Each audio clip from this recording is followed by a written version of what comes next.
Welcome to Resiliency Redefined. I'm your host, Robyne, and I am thrilled to share with you information about resiliency, well-being, performance, education, business, parenting, and everything in between. I'm committed to joining you each week to talk about these big ideas and bring them into action, habits, tools, strategies, tactics that allow us to finally uncover what it takes to truly be well. And I'm just so excited that you're here.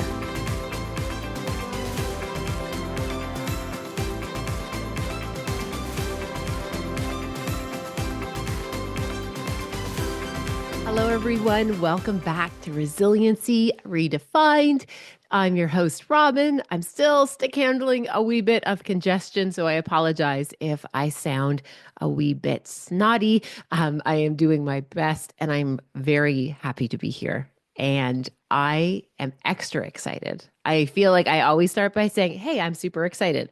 I'm extra excited because so many people asked me questions about last week's episode on habits. And I am really looking forward to sharing with you some of those questions and some of my answers. So thank you to each and every one of you for being here in this moment for us to have this conversation, and also for those who have reached out. And I'm looking forward to spending some time today here chatting a wee bit more about one of my favorite topics, which is habits.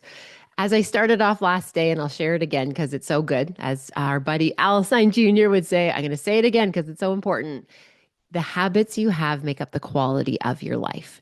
So if you take a moment to think about your habits, they will make up the quality of your day. They'll make up the quality of your experience. So this is why I think we need to be talking about habits, because it's so instrumental in orchestrating these big, beautiful lives, which I want for each and every one of you. All right, so do a baby little recap, just a mini little recap. Habits are behaviors that have been repeated to the point where there's a degree of familiarity, there's a degree of almost feeling automatic, and it is different than an addiction, which ties in physiologically and biologically into this idea of a compulsion. So what we're talking about is the behaviors that are habits. We're not talking about compulsions in terms of addictions. We're not talking about obsessions. We're literally talking about the ABCs, the antecedent, the behavior, and the consequences. Okay. Having said that, the idea that I thought I could share in response to somebody's question, actually, several people asked about this.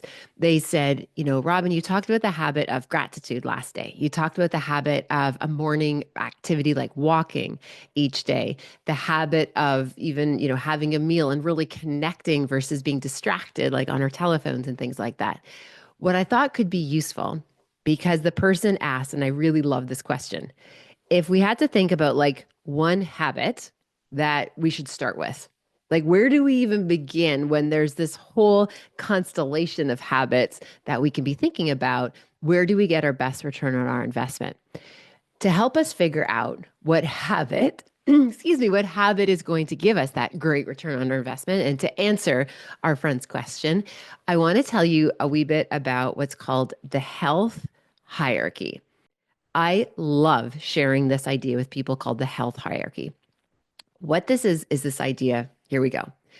Just take a moment to think about how long you can go without movement and exercise for. Okay, so just take a moment to think about it. Well, we know that people can live a very long time actually without movement and exercise. It might not be a really high quality, perhaps, type of life, but we know people can sustain life for a very, very long time, not without movement and without physical activity. If you think about something like food, we know people can live about 3 weeks without solids and food. We know that about 3 weeks. And after that, the body will start to, well, it won't even function. It will start to shut down. We know that, for example, water that people could sustain life for approximately 3 days without water. We won't even get into that James Franco movie, 127 Hours. We're not even going to go there, but just so you know, it did pop into my mind.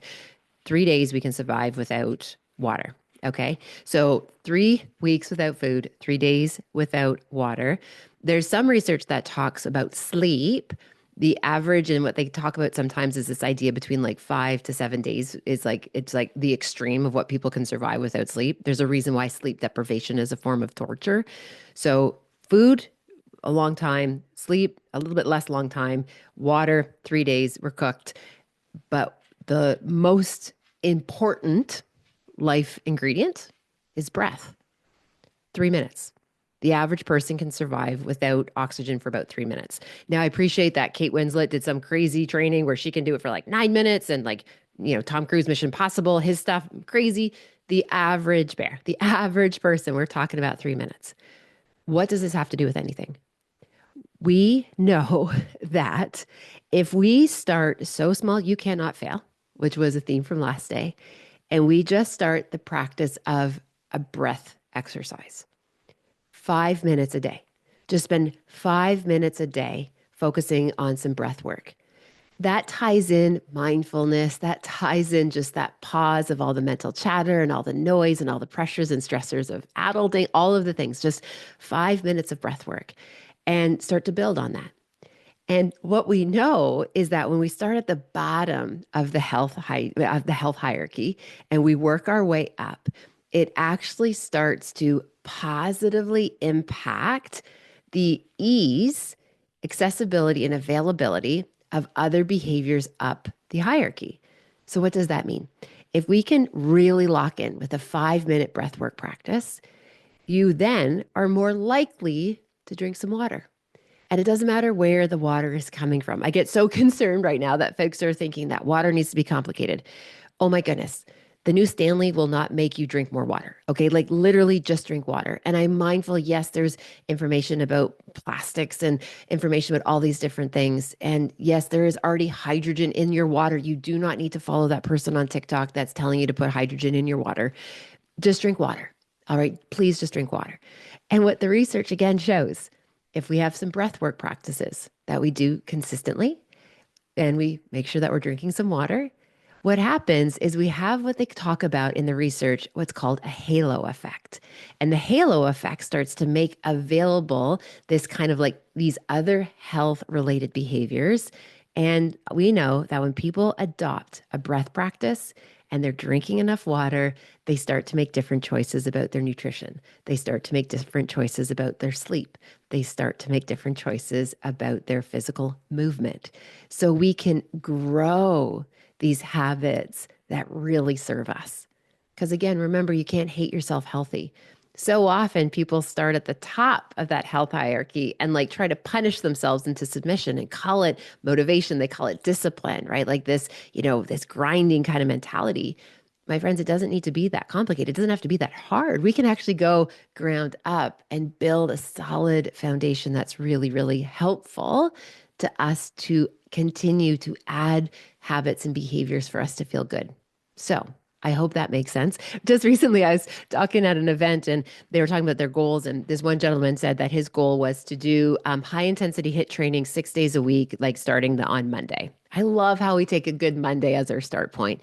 If you really want to be bold, start a new habit on like a Thursday, right? Like Monday, we don't have a great track record of, starting new behaviors. We've already kind of broken a lot of promises to ourselves by Monday afternoon. Pick a Thursday. Why not? But this gentleman said Monday, 6 workouts, high intensity, 45 minutes a day, no matter what. And I said, okay. And I said, sir, can I encourage you and invite you to think about the week leading up to that practice? Could we put some breath work in there? Could you do just 5 minutes a day of breath work leading up to this very audacious goal of you having these high intensity workouts? And the gentleman said to me, there's no way I could be able to breathe 5 minutes a day. He's like, I won't be able to make time for that. It's not possible. And in that moment, I just kind of stood there awkwardly thinking of what I should say and should not say. And I asked the gentleman, I said, sir, if you couldn't commit to breathing 5 minutes a day, help me understand how you think you're going to have time to do 45-minute HIIT workouts 6 times a week if you can't commit to breathing 5 minutes a day in a breathwork practice. And it was just this kind of moment where he said, like, oh, I'll figure it out. And I think unfortunately, we kind of overestimate what we think we're going to be able to do. And we actually like underestimate the value of planning, the value of actually like, okay, let's build up this practice versus let's start at the top and then try and figure our way into this like submission into kind of beating ourselves into healthy habits, which we know doesn't work. So that's the health hierarchy. So to answer the question, where do you even start? 5 minutes of breath work. And if you want to get all wilding out, just like 5 minutes in the morning, 5 minutes midday, and maybe 5 minutes at the end of the day. 15 minutes of breath work will radically transform how you feel. Like, isn't that remarkable? Like, I'm so encouraged that small, healthy habits can actually yield remarkable results. Another idea I wanted to share to answer somebody's questions is they said, Robyne, can you just give me more examples of healthy habits? Like, I just want more examples because there's so much misinformation and there's so many ideas out there. What do I even think about? So to be able to answer that question, what I thought what would be useful is to take the Stress Wisely model that I developed that talks about the 8 realms. And I wanted to just play around with you and share with you some of the habits that I have kind of sprinkled and peppered in the 8 realms of well-being. I thought that could be of service. So here we go. We already kind of talked a lot about the physical ones, right? So physical, the first realm of Stress Wisely. For me, my morning routine to get outside, this idea. I also like to do this other little habit for my physicality that I talk about it, and this is inspired by my dad. This idea of like watering my mistakes. Okay, what the heck are you talking about?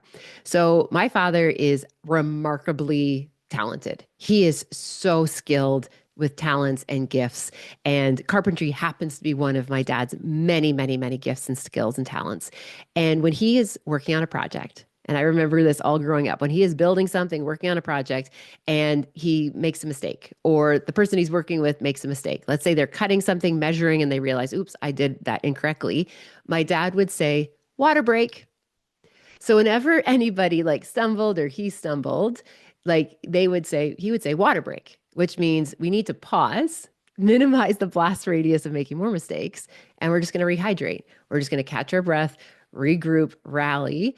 And I love that example growing up because I would use that as this idea of, oh, I'm supposed to water my mistakes. So if I'm, writing an email and then realize, oh, I forgot to send the attachment, to me, anytime I make a little micro mistake, I pause and I'll say water break and I'll go drink water. That is a habit that I have. Now, the opposite of that habit, something that would be hindering it, is that if perhaps you have the habit where you make a mistake and instead of pausing and just grabbing some water and regroup, you like beat yourself up. You call yourself mean names in your head. Like that is a habit, but probably one that isn't serving you. Calling yourself names will not change your behavior. It's just going to add more shame and more kind of uncomfortableness, discomfort to a situation that's already uncomfortable. So I hope you too can perhaps adopt the habit of watering your mistakes. Okay. I also think goalies do this, by the way. I think goalies do this. We've been watching a lot of the NHL playoffs, and I always love whenever there's a goal, the goalie literally takes water. Totally digressing because I know that's what I have a tendency of doing. I could not stop laughing a wee while ago. Hunter and I were in Washington and we went to a Capitals game. And it was actually really cool because Ovechkin was being acknowledged for breaking the goal scoring record that was held by Wayne Gretzky. It was a super cool experience. Anyway, we're there. And as they were introducing all of the players on the Capitals, they had the player's name, his position. I can't remember. So it was like name, position. And then, are you ready for this? At the bottom of the monitor, it said the song that they play when they score a goal, right? So it's like they all have like, if they score a goal and they're home, this is the song that they would play. I kid you not. The goalie for the Washington Capitals, I laughed because he had when I score a goal, this is the song I play.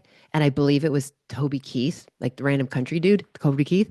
And I laughed so hard because I'm like, I wonder if has he ever scored a goal? Like, has Toby Keith ever been played in the Capital One Washington Capitals arena? I don't know. If you know, please let me know because I thought that was adorable that the goalie had a goalie goal song.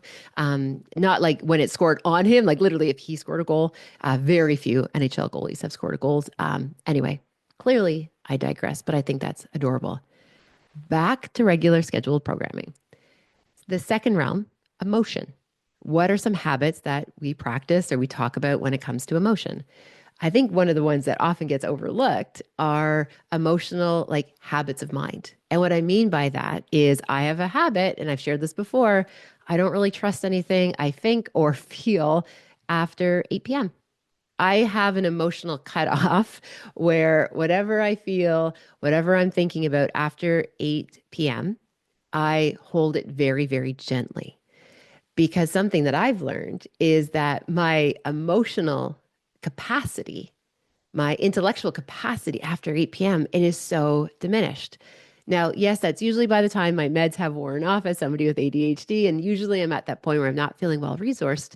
So I just have a habit that when emotions start to get big and heavy and complicated at the end of the night, I just gently say, hi, I see you. Not sure where you're coming from, but we'll take this up tomorrow. We'll take it up tomorrow. That's a habit that I use to help manage the emotion piece. Another habit in the emotion category is I try to do my best to I appreciate the moment.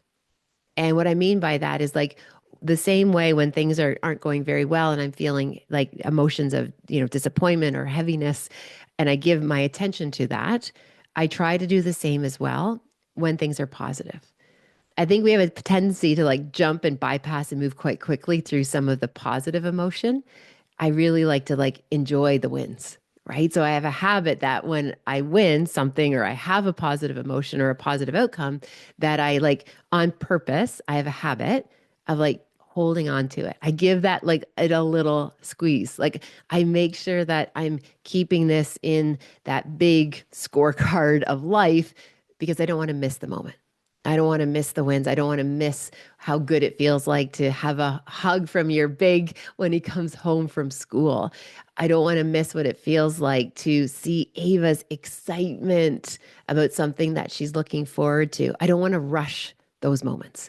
So I have this habit of when there's a good feeling, I give it a little hug. I like literally, with all my mental strength, hold that moment and I give it a little hug, which ties in the practice of gratitude. I hope this is useful. Speaking of practices, let's talk about intellectual. What are some habits of mind that help? I have to write things down. I am somebody that loves a good list. I love a list so much that if it doesn't look great, sometimes I'll write a second list and I will rewrite things to scratch off that second list just because I love getting my thoughts out of my head into paper form. It's the idea of making the invisible visible. So, a good habit when I'm practicing or problem solving or working on something is to write things down. I also write reminders to myself. I make sure to capture moments because I'm not going to rely on my memory, which sometimes is tired, sometimes it's overloaded as the oracle that's trying to hold on to all the pieces of information in this household. I don't want to rely on that on things that I want to make sure that I don't forget, I don't drop, I don't misplace. So writing things down is a habit.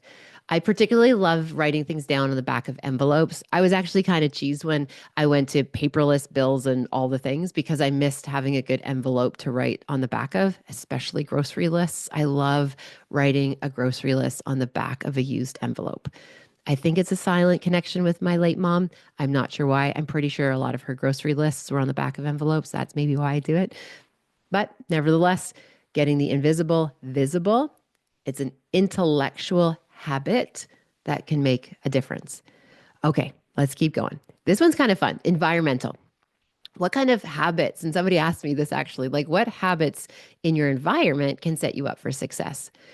Well, for me, and again, I can only speak from my own experience, I really love having spaces that are organized. It helps my ADHD part of my brain just feel safe, feel well resourced when things have a place. And I believe the example that they use, and I wish I can attribute who first presented this example, was the idea of like, if you see a spoon lying on the floor in the family room, let's just say, you automatically know that the spoon has a home. It like a very few places that spoon belongs, either like in the little spoon cubby system, whatever the utensil cubby system looks like, maybe the sink or the dishwasher, right? Like there's like very specific places the spoon belongs. For somebody with ADHD, one of the ways we interpret our world is essentially it's a lot easier when things have a place and being able to put things back in the place. So, what's a habit that I use that helps things kind of get into place? If I don't we have a kind of a rule in the house, a loose rule that I think I'm the only one who follows, is you don't go upstairs empty-handed. And I've even remember when the kids were little, I remember like I would always put things on the stairs with the like little wish that the next person that walks by would like pick them up and like carry them to the next floor. I vividly remember one day though, I doing a little bit of, I don't know if it was quite a rage clean. It was definitely a moving quickly clean through the house. And I'd put so many things on the staircase. And I came around the corner and I kid you not, Hunter and Ava were actually climbing the railing on the outside of the staircase with these big smiles on their face. And of course, I see this risk danger, right? Mama bear alarm goes off. And I'm like, what are you doing? And Hunter said, I thought you built us an obstacle course. I love the way Hunter's mind works. I'm like, no, little one, I wasn't building you an obstacle course. I was literally inviting you to carry this stuff upstairs. And Ava said, it would be way more fun if this was just an obstacle course. Sister, I feel you. So we don't go upstairs empty handed. The other little habit around organization is that when I pick something up, if this isn't a collecting things on the stairs type of a moment, if I pick something up, I put it back in its place. I don't put it in a pile to take it to another pile to take it to another pile, like maybe somebody else in my household does. I like to, if I pick it up, I will actually walk it all the way to where its home is. That's a habit in the environment that contributes to helping feeling better. Let's keep rolling. I hope this is useful. And I'm really excited to hear about what your peppered health and well being habits are in your realms as well. So please feel free to reach out and tell me. Okay. So the next one in terms of financial habits. Oh gosh, this is a goodie. Jill, this is Jill, one of my besties. This is her lane of expertise. One of the little habits that I find with this that I find helpful is this idea about, is this a need versus a want? Now, as a caveat, if you notice, it's like, no, this is just a want. There is zero judgment. Trust me, you want to be, you want me with you whenever you're making a purchase because I'm all about this idea that life is short. I oscillate between life is short, you only live once, and save for the future. But if you're like sitting there on the edge of it, like, should I make this purchase, especially if it's a treat for yourself? I will be the person that says, yes, you want to do that for yourself. Life is absolutely short. Enjoy the thing, buy the thing. I hope that makes sense. But again, a practice of a habit is the notion of, is this a need versus a want? So even just pausing, is this a need versus a want, right? Like just that little bit of habit of mind, of discipline. And again, there's no judgment if it happens to be a want. And I think it was Hunter who shared with me his strategy around financial kind of management on one topic. And Hunter said, we were talking about need versus a want. He goes, Mom, the rule of thumb I use is I ask myself, can I buy it twice? Can I afford to buy it twice? Because if I can afford to buy it twice, then I can afford it. I'll buy it. If I can't buy it twice, if I can't afford to buy it twice, then I'm not going to buy it. I don't have enough breathing room. And I'm like, dude, that is such an amazing principle of financial habit building. Where did you learn that? Jay-Z. Jay-Z taught Hunter that indirectly through some random rap song. So a little thank you and shout out to Jay-Z for teaching Hunter a really great strategy that he has implored over the last 2 years living on his own at university. Okay, need versus want, just that little pause. Another little habit is putting things in the cart and just taking a breath before I hit buy. Okay. And maybe it's a glass of water, maybe it's a quick stretch. If I could, do a 24-hour little cool off window, that's pretty good too. Because what I've learned, the act of putting things in a cart when you're online shopping, you already get the dopamine hit. Okay. You already get the dopamine hit. It's the gathering, it's the collecting, it's the accomplishing, it's the doing. You get the dopamine hit. And you're in this place where we're looking for that digital dopamine by simply the act of forging or putting things in a cart nowadays. that when it arrives a day later or 2 days later or whatever, you're not even really excited about it. Right. So, yeah, maybe there is something you order and you're excited about. But more often than not, if things are showing up and it's like, oh, yeah, I forgot I ordered that, it's usually the sign that that behavior you were doing at the onset was just the hunter gatherer, the tired part of our brain that just wants to collect and gather, because the frontal cortex, the thinking part of our brain, is exhausted from all the day of adulting. So our kind of older reptilian brain of just gather, hunter, collect, we get it in our cart and we get some digital dopamine, we feel better. Moving along. When we think about our habits of work or occupational, again, we talked about this last day. I use a practice that's called the 3-2-1 method, 3 hours of uninterrupted time on task to do important work. I try to do about 2 hours of light work, transactions, backs and forth, meetings, things like that. And I try to learn an hour a day. When I have a full work day, that doesn't involve travel, doesn't involve events, doesn't involve travel teaching, what I try to do is 3-2-1, 3 hours of focused work. And I can get done more in those 3 hours when I put myself in this like emotional, physical bunker, so to speak, minimize distractions, noise, no email, no phone. I show up for that. And what I am able to do in that 3 hours uninterrupted, I would argue is probably more than on average, you would be able to do in a full workday, even 10, 12 hours of work.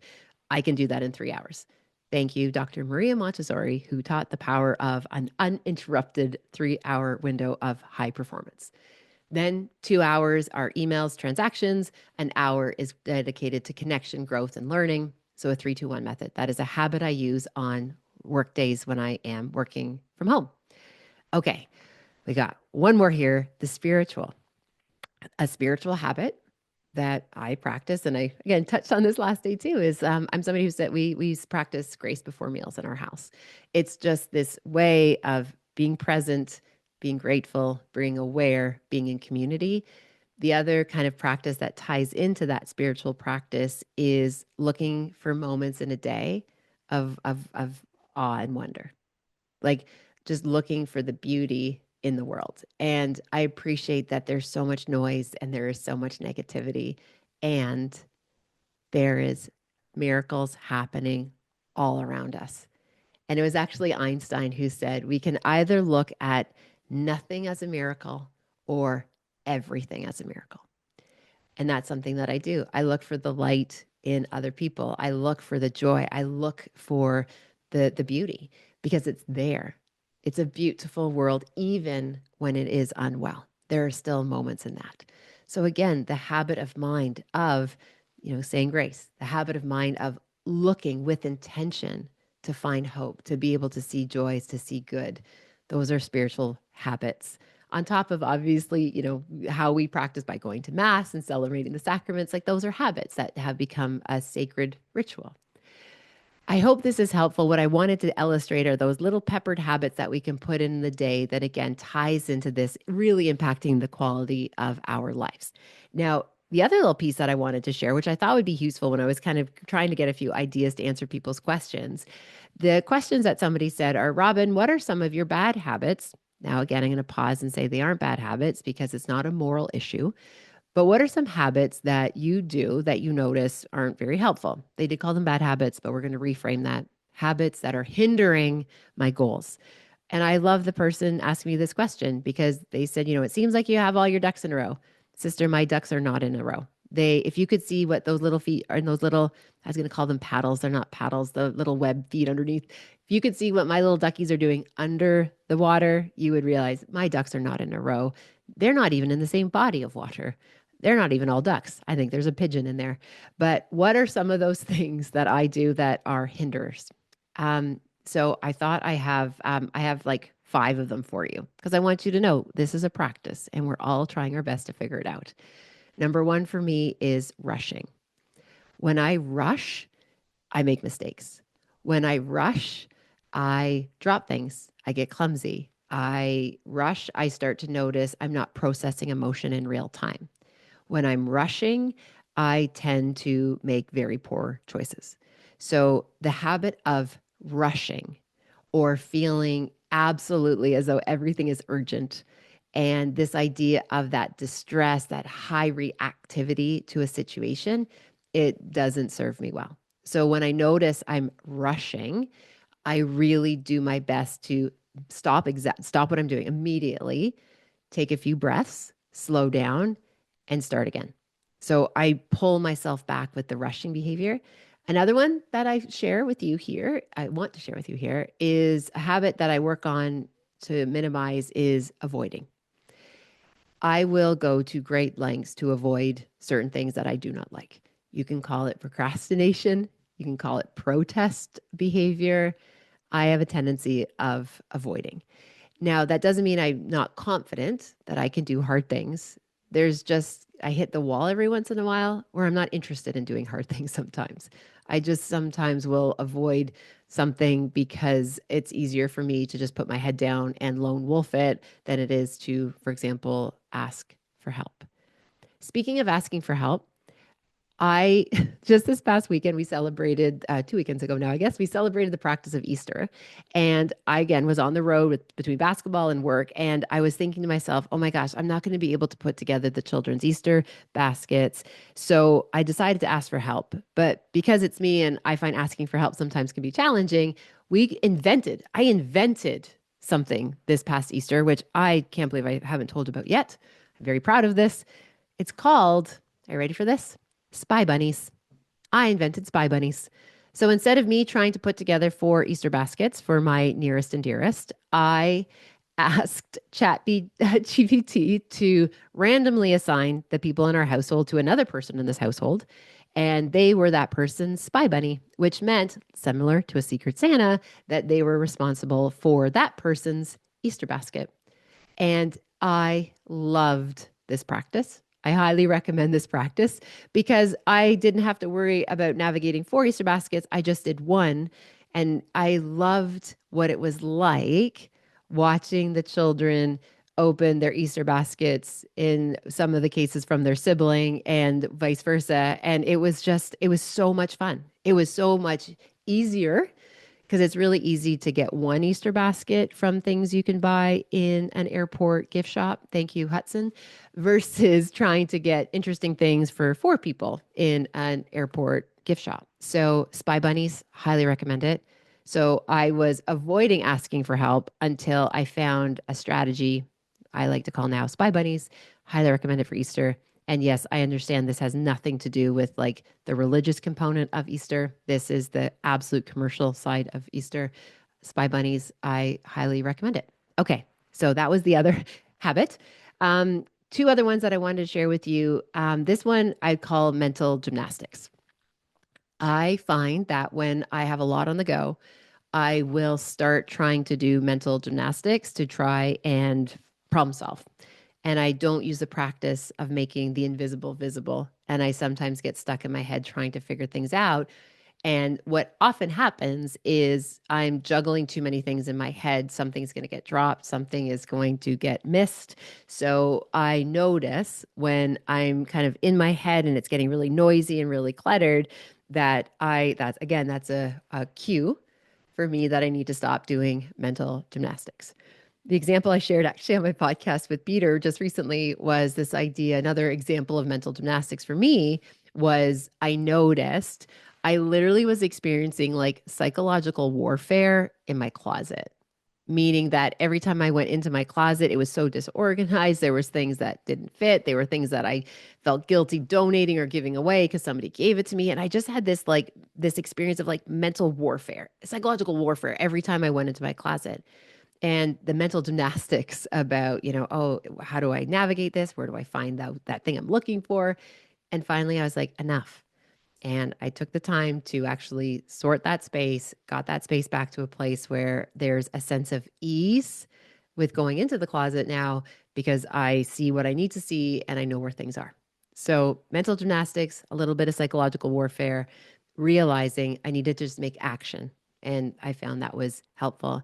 And the last little habit hinderer that I do my best to start to release and move on from is when I notice I'm making my non negotiables negotiables. Okay. When I'm making my non negotiable, like going for a walk in the morning, when I start negotiating that, as in, like, oh, I'll go later, or I don't have time to do that today.